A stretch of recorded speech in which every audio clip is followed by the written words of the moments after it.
Our approach to visioning is really to engage a larger group of people in the process, not to have just that single person really create that vision.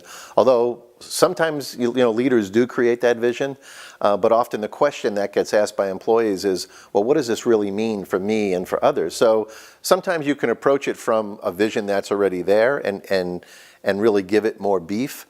Or you can do the approach that we do, is where we actually engage a large group of people.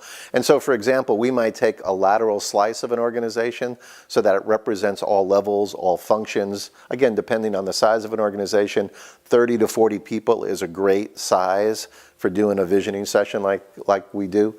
The other is, like, if you're a nonprofit, you might have a different set of stakeholders. You might have board members and community members as well as staff, so that you're really representing the people that you serve in that process. Or for a startup, if it's small enough, you might include everybody, the full team of 20 people that's starting that company, or maybe it's grown to a larger size.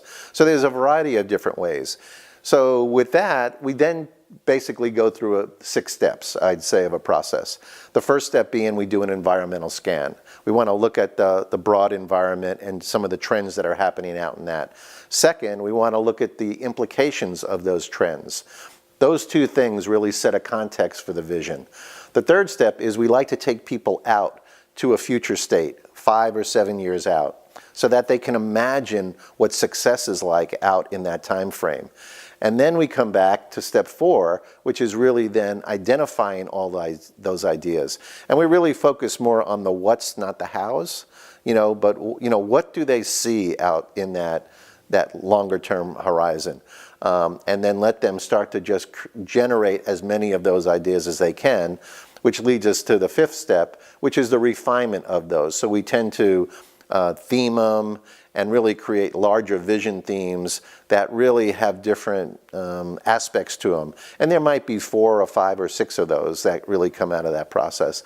And lastly, the last step and the 6th step is to let the vision emerge from that information and that data. So it's a process that becomes more organic, and it usually pops out fairly fast at the end, that people really see all of the environment and all of the data that has been brought into that process with a clear statement at the end.